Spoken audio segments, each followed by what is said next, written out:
Good morning, student. In my last video, I started this chapter and I have completed this page. I have completed this page as well, and I explained you. Today, I need to start from here. Okay? So, I will start from here, and I hope you remember the rest of the story, what I taught you. Till here, you remember? Yeah. Okay? So, we will start from here. Shibi at once ordered a balance to be brought. In one of its dishes, he placed the pigeon. He then cut a chunk of flesh from his thigh with the sword and put it in the other dish. The pigeon's dish hung low. Shibi now cut a larger chunk of flesh and placed in the dish. The pigeon still outweighed the flesh.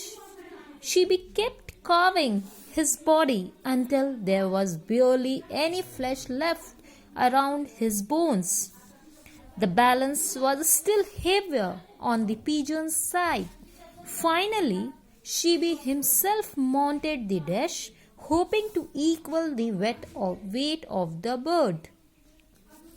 So student, मैंने पढ़ाया था आप लोगों को, वहाँ तक समझाई थी मैंने कि वो बोलता है, falcon told Shibi that I am giving you one suggestion, मैं तुम्हें एक सजेशन दे रहा हूँ कि I am a carnivores bird, I am a carnivores animal, and जिसके लिए मुझे आई वॉन्ट फूड, अब मेरे फूड में मुझे फ्लैश ही चाहिए. So if you want to save the life of the pigeon, then आप एक काम करो, आप अपने बॉडी का कुछ फ्लैश काट के पिजन के वेट के इक्वल मुझे दे दो.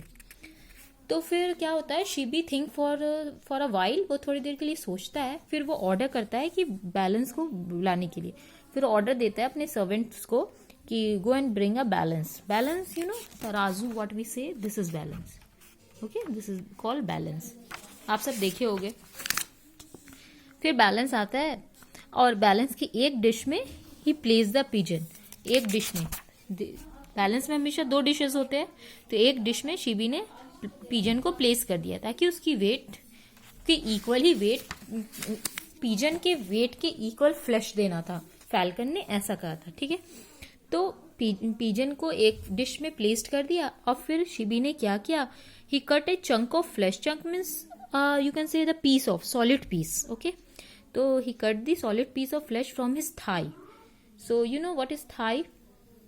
अ part of human leg between hip and knee, that is called thigh. Okay, तो थाई के पार्ट का फ्लैश वहां से उसने कट किया with a sword. Sword means तलवार, उसे कट किया उसने और डिश पे, अदर डिश पे रख दिया. फिर भी pigeons dish was hung low. Pigeon की वेट अभी भी ज्यादा थी. Then again he cut the larger chunk of flesh and again he placed on the another dish. Still the pigeon weight was over weight. अभी भी pigeon की जो wait थी वो ज्यादा थी. ठीक है, वेट मोर, पिजन वेट मोर. अब क्या करे, फिर उसी तरह वो कार्विंग मतलब कंटिन्यू कटिंग करते रहा. Flash, chunk of flash he was cutting and putting on the other side of the dish. But pigeon की जो वेट थी वो ज्यादा थी शिबी के चंक ऑफ फ्लैश से. ठीक है, then at last what Shibi thought that I should mounted on the dish. और उसने क्या किया, शिबी ही खुद से डिश पे बैठ गया, ये सोच करके कि हो सकता है अब पिजन के वेट के इक्वल ये डिश भी हो जाएगी. इसलिए शिबी खुद माउंटेड ऑन द डिश, खुद वो डिश पे बैठ गया as a whole. Suddenly divine music filled the air and the heavens showered flowers on Shibi. The falcon and the pigeon disappeared, and in their places stood Indra, the king of gods, and Agni, the god of fire.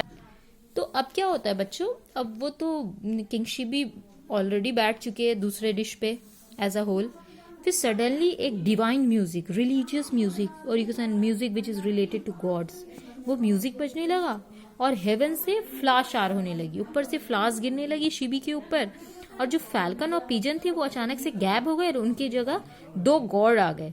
Indira, जिनको हम king of God's बोलते हैं, और अग्नि, जिन्हें God's of fire बोलते हैं. वो दो गॉड वहां फैल्कन और पिजन की जगह आ गए. फैल्कन और पिजन गैप हो गए. Indira said, Shibi, Agni and I came down from the heaven to taste you. You have proved that You are far greater than people think. You will have a life full of happiness and you will always be remembered by mankind. अब क्या होता है बच्चों, इंद्रा बोलते शिबी, मैं और अग्नि नीचे हेवन से, जन्नत से तुम्हारे पास तुम्हें टेस्ट करने के लिए आया था और तुमने ये प्रूफ कर दिया कि लोग जितना तुम्हें अच्छा समझते तुम उससे कई ज्यादा अच्छे हो. यू आर मच ग्रेटर और you have life full of happy. तुम्हारी जो जिंदगी वो हमेशा बहुत खुशहाल होगी और लोग हमेशा तुम्हें एक अच्छे इंसान के नाम से जाना करेंगे. Shibi's wand disappeared as soon as these words were spoken. He closed his eyes in humble prayer as the gods vanished. फिर क्या होता है, जो शिबीज की जो वॉन्ड थी, जो उसने चंक ऑफ फ्लेश जहाँ जहाँ काटा था वहाँ पे जो वॉन्ड इंजरी हो गई थी वो अचानक से ठीक हो गई पूरी, जैसे ही उन लोगों ने ये वर्ड बोला.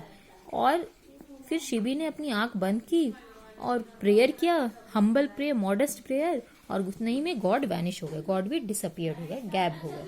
जो अग्नि और दो गॉड थे ना, इंद्रा एंड अग्नि, वो भी वैनिश हो गए. So student, what lesson do we learn from this story is that we should always be kindful and helpful to others.